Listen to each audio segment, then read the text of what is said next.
So you would say that we are still living in the time of the pregnant widow? So no, the relationship between men and women has not stabilized itself after the 60s, that we're still living the aftermath of the revolution? Well, the sexual revolution is inseparable from the rise of women, which is perhaps its greatest benefit to mankind, is the emergence of women. But that hasn't gone as smoothly as we thought it would, has it? And it seems to me that it will, patriarchy, the domination of the male, backed up with violence. And I don't know about Mexico, but in England, and I think in America and many other countries, the most common form of death for women between the age of 16 and 45 is murder by male partner. Now, patriarchy, reinforced by the threat of violence, doesn't just go back to Victorian times or Elizabethan times. It goes back about 5 million years to when human beings separated themselves from the apes.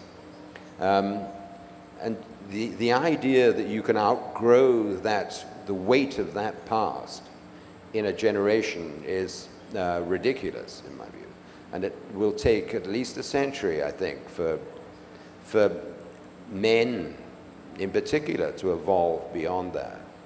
I mean, as we see, that statistic about murder, and it's fascinating, isn't it, that it's it's the ages of, they stop killing them once they can't stop having children, the age of 45, roughly. That is the most common form of death, shows just, the bias, the violent bias against women is still there. And it's men who have to evolve out of that. One more question about the novel. I was very interested in the form, in The Pregnant Widow, because part of the novel, there's a kind of essays, the intervals.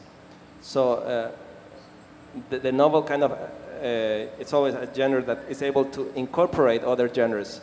You also are very good at quoting a lot of poetry, which was very surprising to me in the novel, how it blends smoothly into the rhythm of the story.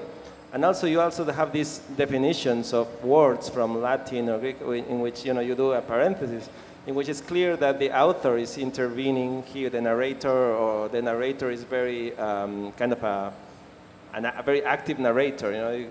So, what do you say about many other novelists use they use the novel in a more conventional, traditional way, but it seems here that novel wants to be other things as well. It has to be an essay. The novel can be read as an essay too.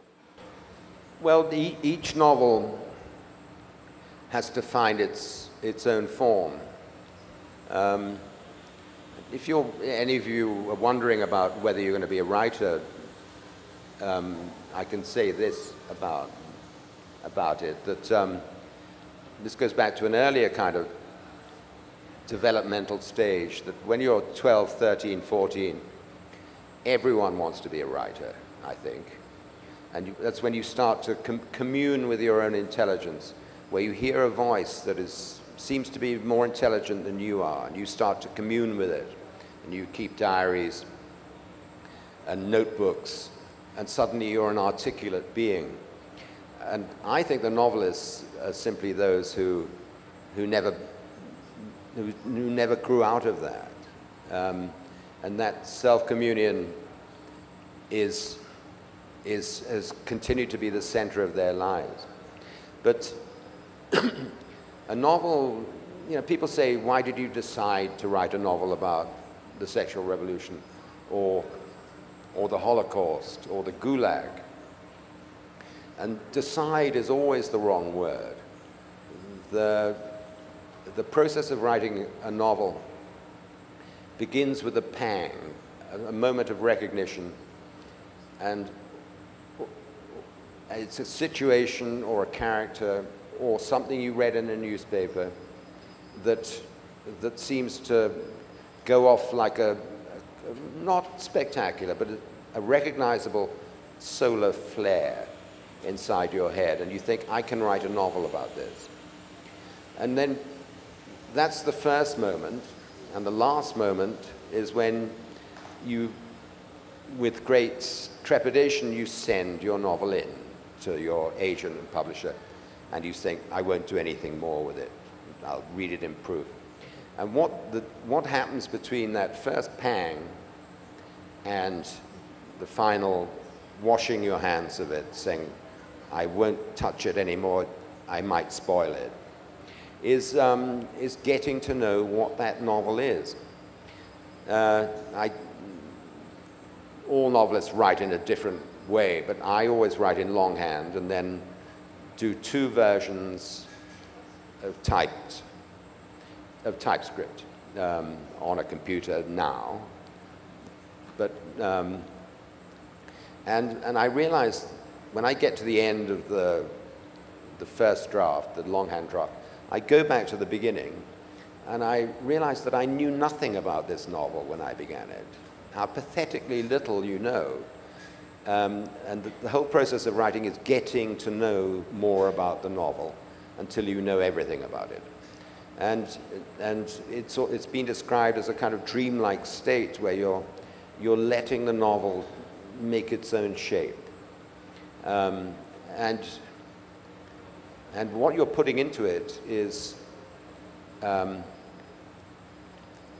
pleasure of creation, which is intoxicating because you're in this godlike relation to what you create, and you can do absolutely anything. You're the freest of all artists.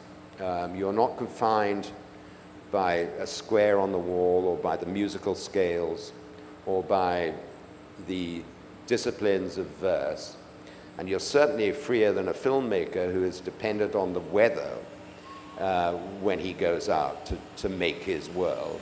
And it's completely uncollaborative. You don't have actors, you don't have producers, you don't have money pressure of any kind. And it's that freedom that is frightening in the end.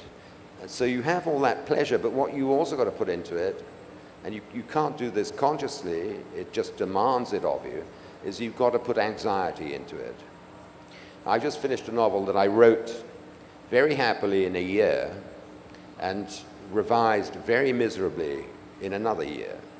And I realized I'd left something out, which was anxiety. And so I had a year of terrible anxiety about it, and now it's all right. My father used to say, if you write a whole novel feeling pleased with it, it's no good. And probably if you wrote a whole novel feeling miserable about it, fearful about it, then it isn't any good either. It has to be that mixture of joy and anxiety. And as you get older, the anxiety gets slightly more predominant.